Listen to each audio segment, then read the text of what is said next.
por que Deus não ouviu as nossas orações? Um pastor amigo me escreveu as seguintes perguntas em relação às eleições presidenciais de 2014. Qual a sua opinião sobre a ação de Deus, especificamente nessas eleições no Brasil? O governador Eduardo Campos, infelizmente, morreu durante a campanha. Seria providência de Deus para Marina concorrer ou ação do diabo para impedir quem de fato poderia enfrentar o PT? A igreja não apoiou como pôde a candidatura de Marina Silva e orou pedindo mudanças? Não houve profecias mesmo do coração de gente bem intencionada, mas sem direção do Espírito, dizendo nós chegaremos lá no Planalto e expulsaremos o inimigo? Eduardo Campos morreu, Dilma venceu, Marina se foi. Eu estou aqui como evangélico que acredita em milagres, aguardando o Brasil mudar. Ajuda-me aí, pastor. Eu quero entender. Não presumo que eu tenha as respostas certas para estas perguntas. O que responderei? O que creio Deus tem colocado em meu coração. Não quero parecer simplista, mas todas as coisas contribuem juntamente para o bem daqueles que amam a Deus, daqueles que são chamados segundo o seu propósito. Todas as eleições estão incluídas em todas as coisas que contribuem juntamente para o bem daqueles que amam a Deus. E a palavra juntamente é o segredo para compreender como é que todas as coisas, incluindo desgraças, decepções, derrotas, perigos, perseguições, espadas e as mortes, podem contribuir para o bem daqueles que amam o Senhor. O vocábulo daqueles não inclui o Brasil por inteiro, com certeza, nem a todos os católicos, evangélicos, pentecostais, etc. O que é o bem? O bem para muitos discípulos ao redor do mundo é ser perseguido, torturado e morrer por Jesus. Mas estas coisas não fazem parte de nossa lista teológica, não é mesmo? Quem muda uma nação são discípulos de Jesus transformados.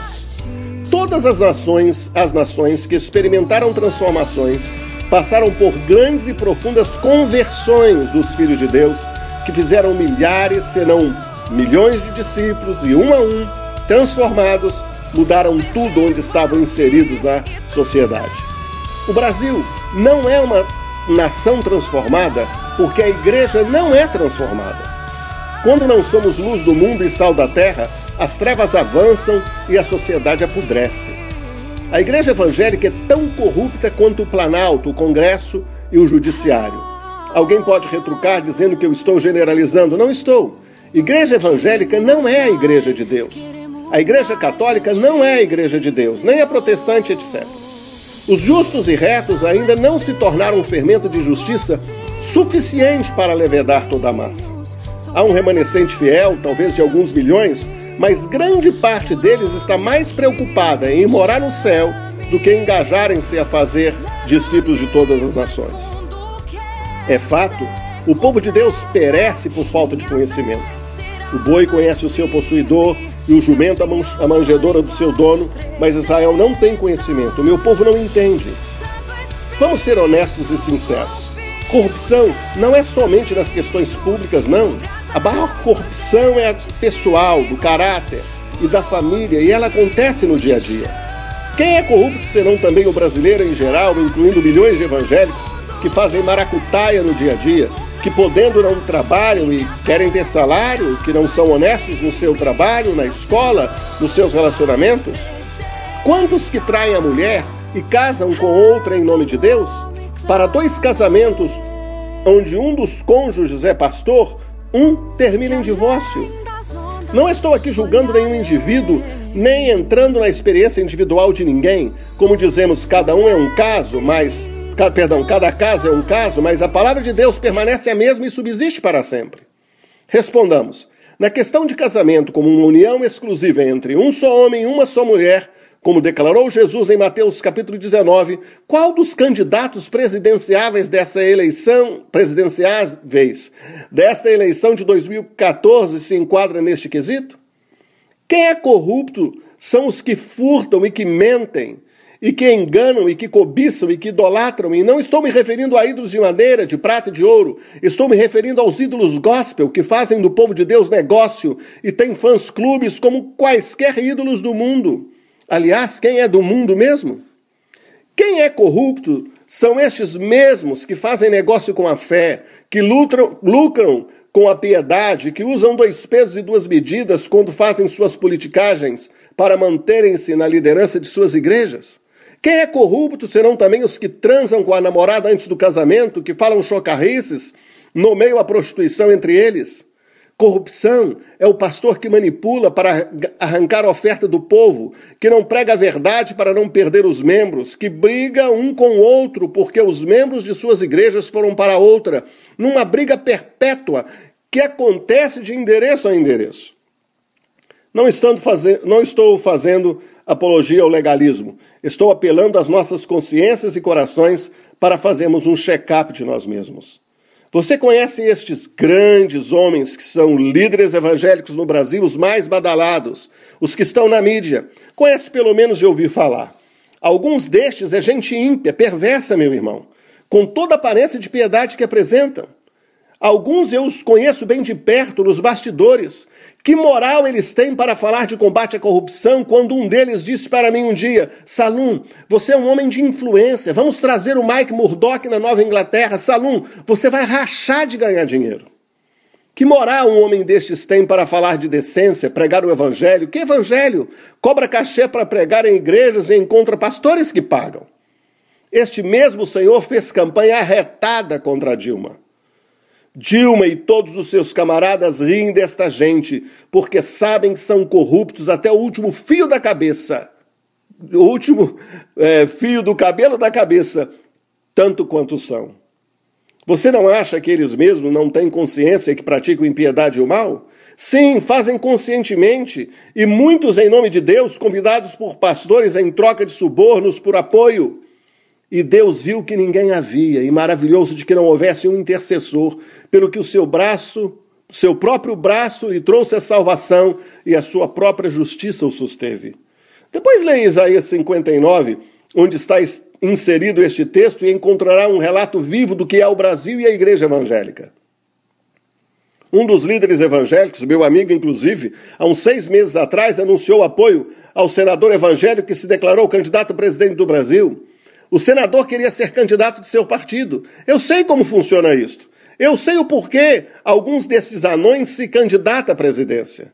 Meu irmão, este homem traiu uma mulher com outra, casou com amante e hoje é um dos políticos mais amados por milhões de evangélicos. O evangélico não vota em Jean Willis porque é ativista gay, mas vota em um homem destes, adúltero oficializado.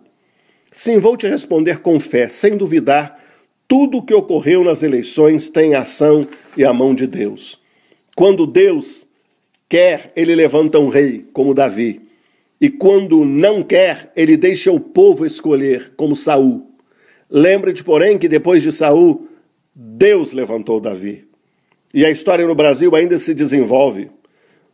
Como Deus ouvirá as orações dos justos? Dando-nos um presidente justo e temente a Deus? Ou enviando uma grande perseguição para unir seu povo, avivar sua igreja e salvar a nação? Vamos saber com o passar do tempo. Enquanto isso, Deus mesmo age diretamente, entregando a todos os dissolutos as suas dissoluções, como está descrito no 1º capítulo de Romanos.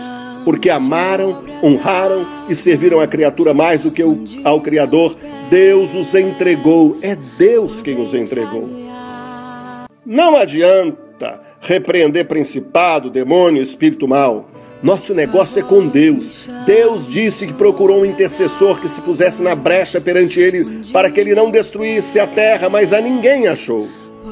Ezequiel, capítulo 21, fala muito claramente sobre o juízo de Deus. É estarrecedor o texto quando diz: Filho do homem, dirige o teu rosto contra Jerusalém e derrama as tuas palavras sobre os santuários e profetiza sobre a terra de Israel. E dize à terra de Israel: assim diz o Senhor, eis que sou contra ti, e tirarei a minha espada da bainha, e exterminarei do meio de ti o justo e o ímpio. Leia todo o capítulo. A teologia vigente em nosso meio não tem espaço para um texto como este. Amado, a igreja evangélica brasileira é apóstata. Sei que esta é uma afirmação radical, pesada e aparentemente impiedosa. Mas excluídos estão aqueles que ouvem a voz de Deus. Sai dela, povo meu! Amado, a igreja evangélica não apoiou Marina Silva. Por certo que não. São 28 milhões de eleitores evangélicos e Marina obteve um total de 22 milhões de votos. Pelas pesquisas, apenas em torno de 40% dos votos evangélicos foram para Marina, enquanto eu quis crer que pelo menos 60% votaria nela. Estava errado. Quanto à profecia expulsaremos o inimigo, se a referência é a irmã Ana Paula Valadão, no vídeo que assisti, ela estava orando e não profetizando. Não é verdade que irmã Ana Paula nem a irmã Valnice Milhomens profetizaram a vitória de Marina. Houve sim a veiculação de um vídeo de 2011 de um pastor americano fazendo uma conferência no Brasil, onde ele dizia Deus tinha levantado com ele, Deus tinha falado com ele que uma mulher governante do país era manipulada como uma marionete por um homem. Entendemos que ele só poderia estar falando de uma mulher Dilma e de um homem que só poderia ser Lula, e que a Esther que Deus levantaria depois deveria ser Marina Silva. Digo entendemos, mas como cheguei a dizer a muitos que me perguntaram sobre isso antes, que este tipo de profecia só pode se confirmar depois que cumprir, de acordo com Deuteronômio capítulo 18, versículo 22. Quando o profeta falar em nome do Senhor e esta palavra não se cumprir, nem suceder assim, esta é a palavra que o Senhor não falou, com soberba falou aquele profeta, não tenhas temor dele. Não sabemos se esta profecia, segundo a interpretação que foi dada, se cumprirá. Uma coisa é certa, não se cumpriu ainda. Temos nossa chance de começar de novo, arrependendo, mudando de vida, convertendo. Pare de orar, interceder e jejuar. Orar e jejuar sem transformação de vida é achar que Deus vai fazer alguma coisa sem nós. Primeiramente, vamos converter. Para Deus, temos que começar com o último da lista, convertendo. Sem conversão, ser chamado pelo nome do Senhor, mas não andar como ele andou, é coisa de ímpio. Sem conversão, humilhar é como encenar uma peça na sexta-feira da paixão. Sem conversão, oração é repetição, intercessão, bajulação e jejum, ofensa. Se eu atender a iniquidade no meu coração, o Senhor não me ouvirá. Não há diferença entre um cristão e um pagão, se é quem é, pela sua nomeação ou denominação. Quem nasceu de novo é filho de Deus por transformação de sua natureza e não por causa do nome. Todo aquele que é nascido de Deus não vive pecando. Quem vive pecando ainda não conheceu a Deus. E não se iluda, é o remanescente fiel que será salvo. E se o meu povo, que se chama pelo meu nome, se humilhar, buscar a minha face, se converter dos seus maus caminhos, eu ouvirei dos céus, perdoarei os seus pecados e sararei a terra. Todos os nossos pecados já foram perdoados quando Cristo derramou seu sangue na cruz do Calvário. Precisamos de conversão, com humildade e busca a Jesus de todo o coração. Jesus é a face de Deus. E nós só buscamos a Jesus não simplesmente quando oramos, mas quando obedecemos a seus mandamentos. Todo o resto é política. Tua voz me chama sobre as águas, onde meus pés podem falhar. E ali te encontro no mistério, em meio ao mar, confiarei. Ao teu nome clamarei, e além das ondas olharei. Se o mar crescer, somente em ti descansarei. Pertenço a ti e tu a mim. Oh, oh,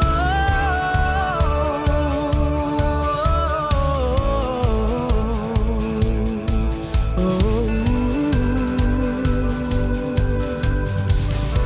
Tua graça cobre meus temores, tua forte mão me guiará.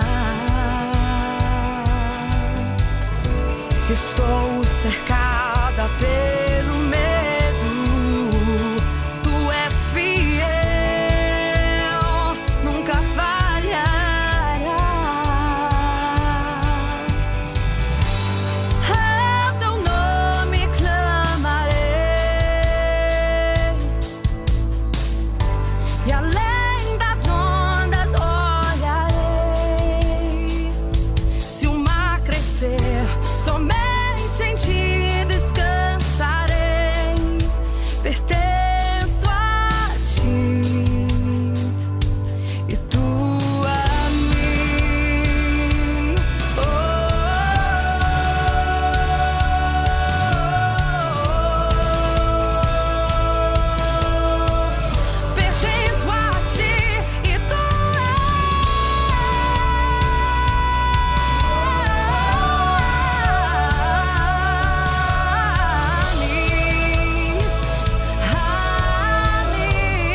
queremos mais de ti, Senhor.